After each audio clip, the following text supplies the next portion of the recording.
Hello there. My name is, well, you can read the channel name. I am not your everyday Shonen-Bro. But for, I don't know, keeping it simple and short, you can call me Prince. And you may know me from reading the worst known Danganronpa fic, or second worst, depending on if you know the one with Byakuya. Or third worst if you know about the one with Kokichi and Shuichi, which, technically speaking, if you think that's tops Oma Goes to the Zoo, I also read that one too, so I guess that's up there if you wish to listen to that. Definitely not as good as Kokichi Goes to the Zoo, though. Let me tell you, not by a mile. But in spite of those being some of my crowning achievements, alongside If You Were a Car Door, I'd Slam You All Night Long, which I also read, or even, that time I wrote a BLM My Hero Academia fic. Those are all gems that I have read on this channel, and if you wish to go and grace your ears with the incredibleness that is all four of those fan fictions, then go and do it. I mean, I'm not the one who's controlling your free will right now. If you wish to do that, if you wish to taint your ears with such phenomenal writing ever seen since Shakespeare, then go and do that. But if you wish to listen to my true and honest real passion, which isn't reading fan fiction that I personally dislike or find hilarious, then stick around for this video, because I am going to be talking about one of my most recent favorite mangas ever.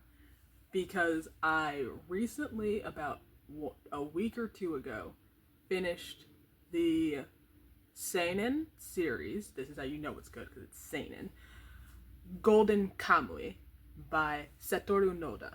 And let me tell you, it is fucking fantastic. It is great.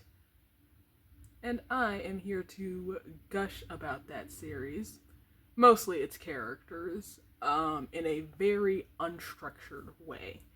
But I'm going to be breaking up my analyses of these characters across different videos, so I guess if you wish, stick around for that. Stick around to watch me as I try to cram myself into my bunk bed, no roommate, thank God, in my tiny, messy-ass room, as I talk about a manga series that ended about 8 years ago. It is upcoming 10 years in 2028. A fantastic seinen manga that I recently finished. Stick around for that. Now, of course, before I start this entire analysis, I should really preface by saying, if you want to read Golden Kamuy, or if you're interested in it and you want to go in with the purest sort of next to nothing about this, obviously don't watch this.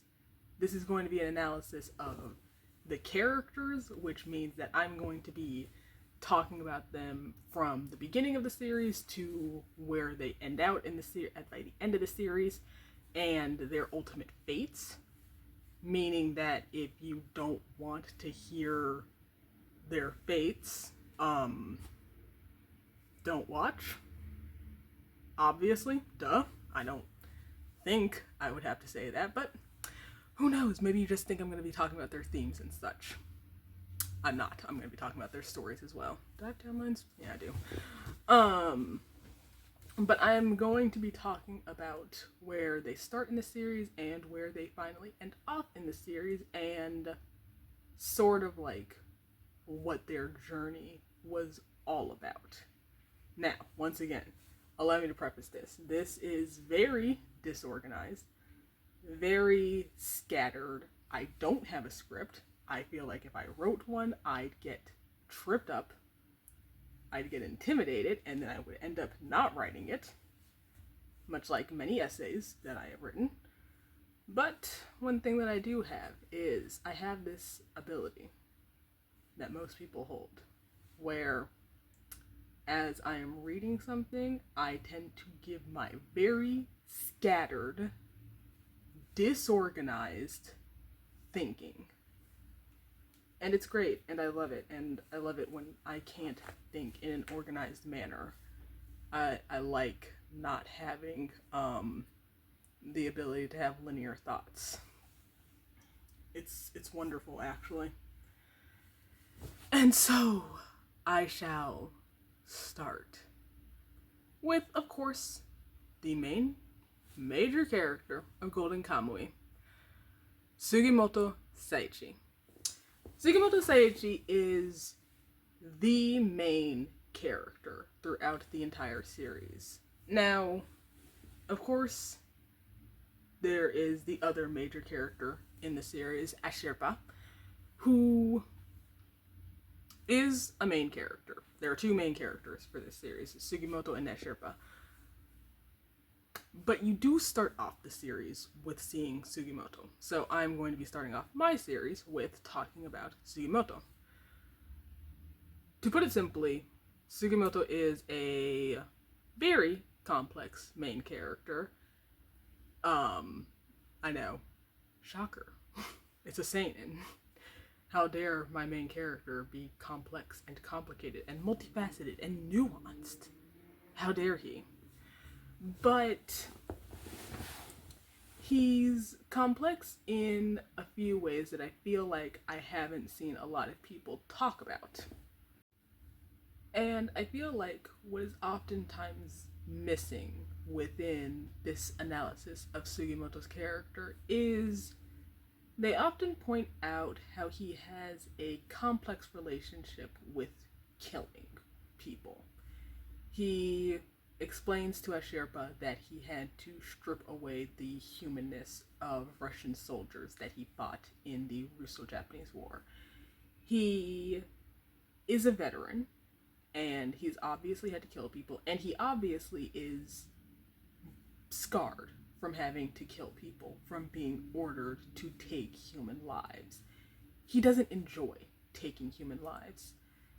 And I feel like this is often pointed out within Golden Kamuy, but there's often something missing whenever people point out the fact that he doesn't enjoy killing. That being how other people view him and why they view him in such a way. When we meet one of the tattooed prisoners, Henmi, he is the serial killer. This vicious serial killer who gets some form of sexual gratification out of killing people. And we know that he gets this gratification out of killing people. What he gets even more out of is the thought of his own death. Later on in the series, you see him admit to basically fantasizing about his execution. When we are in the arc in which he is the major antagonist of, he constantly thinks about being murdered, specifically by Sugimoto. This is due to the fact that he views Sugimoto as the beast that is qualified to kill him. Henmi has a very interesting backstory in that he watched his brother die. He watched his brother die by being killed by a bear. And through that trauma and through that change that he went through, you realize, well, you see that he started to associate this correct death with that being killed by a beast. And when he meets Sugimoto, and he starts talking to him, this veteran, who says that he remembers every single person that he kills when he sees their face. He thinks to himself, okay, this is the man who must kill me. Because there is no other death that would be as satisfying as dying by his hand. And that is one of the first instances in which you get Sugimoto's beastliness. Other instances include Shiraishi. Shiraishi is one of the tattooed prisoners who joins Ashirpa and Sugimoto throughout their time as they are collecting different tattooed skins. At a certain point, they team up with another tattooed prisoner, Hijikata. At some point in the beginning of the series, Shiraishi was working with both Sugimoto and Ashirpa as well as Hijikata and his gang. However, Sugimoto did not realize that Shiraishi was working with Hijikata. This being because Hijikata was asking him to essentially work undercover for Hijikata on spying on Sugimoto and Ashirpa. And when they start to team up, Shiraishi gets this thought in his head. If Sugimoto were to ever realize that he was working with Hijikata and essentially spying on them, that Sugimoto would kill him. He gets this very vivid nightmare of Sugimoto repeatedly stabbing him into the back. And he gets terrified. He gets scared. He runs away and gets himself caught, which now has the 7th Division even worse on their trail because he gets caught by the 7th Division and then subsequently escapes, meaning that they have to outrun the 7th Division. And as much as I love it, because it introduces Koito Otonoshin, and I love Otonoshin so much, it is still something dumb that Shiraishi had done. He had put them in even worse danger because he had been terrified. Not just terrified, he was terrified that Sugimoto would kill him.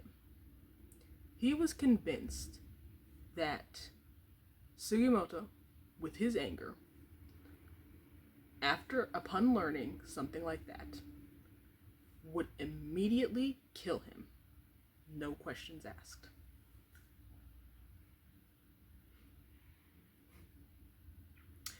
At another point, after they start working with Hijikata, Ogata mutters something under his breath. He mutters, whilst he is sniping somewhere, that he wouldn't want to get on Sugimoto's bad side, because he sees how much as bad of a shot as Sugimoto is, Ogata recognizes that he is a violent person sometimes, and he would not want to die in such a way that Sugimoto would give him, essentially.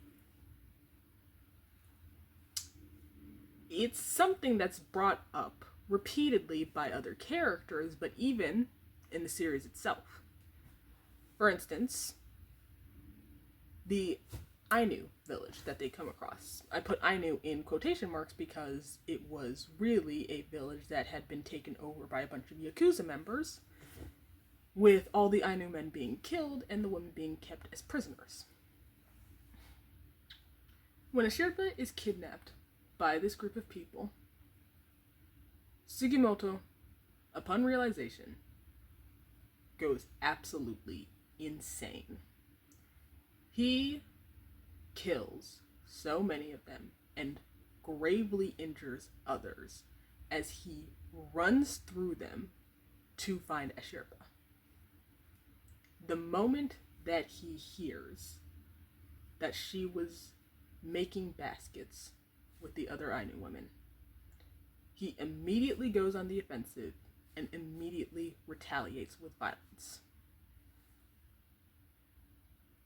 During the Shtenka, when they were trying to get into Russia, Sugimoto had been clocked in the head at a certain point. And for context on this part, he had been shot rather recently, so his frontal lobe was also a bit, screwed up, as it would be when you're shot in the head.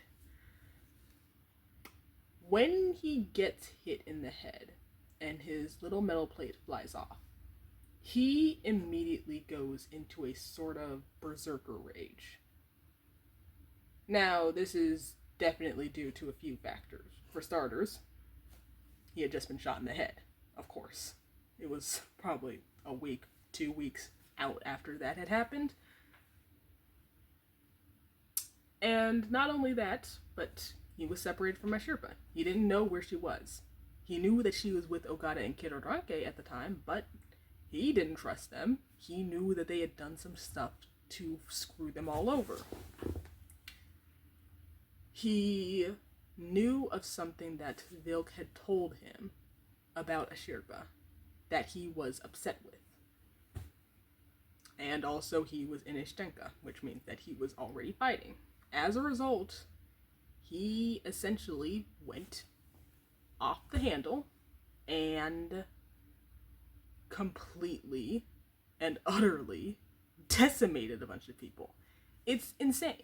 And all of this is important to his character. He is viewed as a beast. He went to war and he came back like this. And you can see prior to the war, when he's in his village trying to take care of his family, that he's not the type of person to just randomly fly off the handle. Even when people insult him and try to stick away from him, he still doesn't. He still won't just fly off the handle and start attacking people. But post-war, at the slightest sign of aggression, Sugimoto will retaliate tenfold. Sweet Lord, next time I'm making a video, I'm going to be doing it at my desk, not underneath my bed. Okay. Alright. So I went over some of the most obvious examples of Sugimoto being a beast, but what does this all mean? Sure, yeah, he's a beast. Sure, yeah, he feels bad about killing people, but what exactly does it all amount to? Well, it all amounts to Sugimoto's main theme, that being the kindness and goodness of people. That being, are you a good person even if you're a beast? Are you a good person even if you've killed someone? Can you be a good person even after killing someone? And I feel like that's a very complex question. Certain things with nuance, of course. Who did you kill? Why did you kill them? Was this the only thing that you had available at the time? Was death the only outcome for this person? Did they ask you to do it? Did they beg you to do it? And so, when it comes to Sugimoto, I think he doesn't believe himself to be a good person.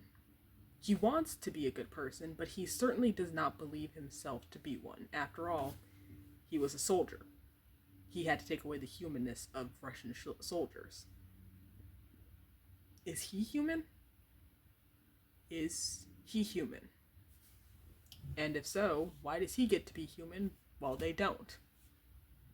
Obviously, because they're soldiers. Because they're his enemy. They can't be human, because if he kills anything that's human, what does that make him? It makes him a murderer, doesn't it? Of course it makes him a murderer. He killed people. What you call someone who kills other people is a murderer. But he can't be that. He doesn't want himself to be that. So, he didn't kill people. He killed Russians. He killed soldiers.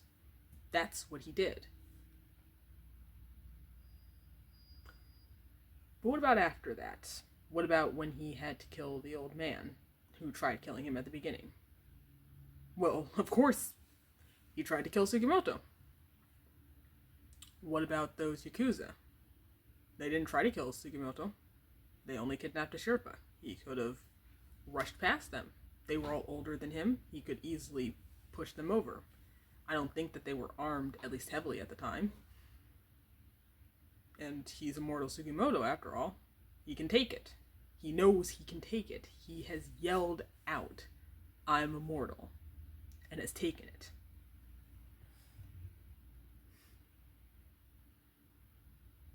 What about everyone else that he's killed? They weren't Russian. They weren't soldiers. So is he allowed to kill them? And if he is he a murderer? Is he good? That's most of what Sugimoto's story is. Is he good? Another part is simply his humanness. He went onto the battlefield a human. What did he come back as?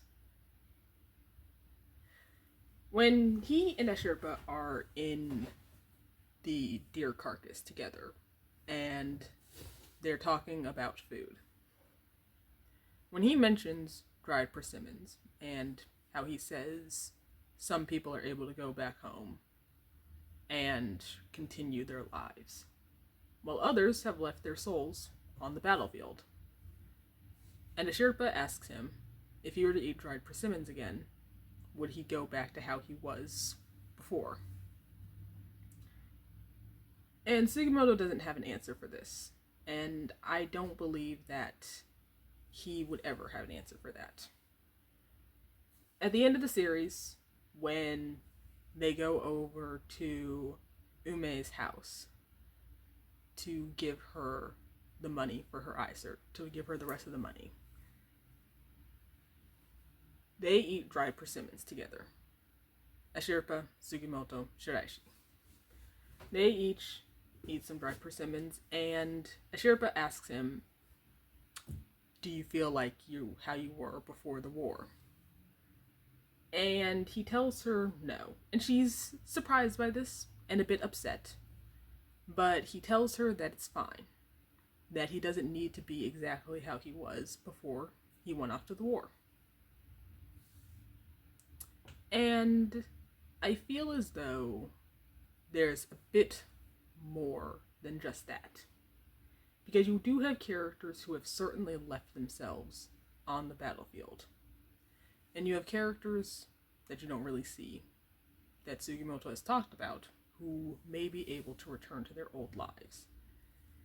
And I feel as though Sugimoto is an interesting case, because he didn't leave his soul on the battlefield. He wants to do good things, as he always did prior.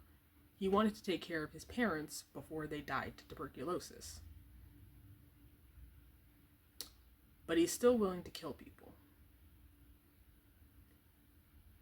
He did bring his soul back, but after being on the battlefield and being unable to really return home and have a proper home because of it, he kind of has left with a changed soul, a soul that can never be repaired.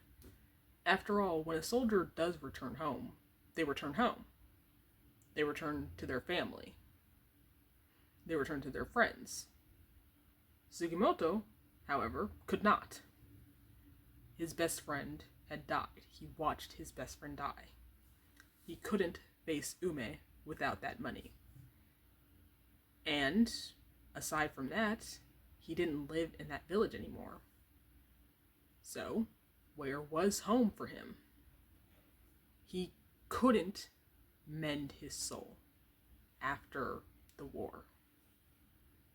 All he could do was pick up what was left of it and try to rebuild from that. That was all that Sugimoto could do. And that was all that he did. And ultimately, I believe that he became a better person because of it. No longer is he just Sugimoto Saichi, the immortal Sugimoto. He was now Sugimoto Saichi, the immortal helper who wishes to dedicate his life to the preservation of Ainu culture, to wanting to keep his closest friend safe, and to living as peaceful a life as war-free and violence-free a life as he possibly can. Alright, I have finally found stuff that I need to stop talking about because I'm realizing this has become more disorganized as I talk. So I hope that you enjoyed my disorganized thoughts and opinions and feelings, all from my gray matter, my skull, my head, all of those things. And for my next character analysis, I will be going on to the second main character, Ashirpa of the Ainu village. You should totally watch that when I make it. Bye.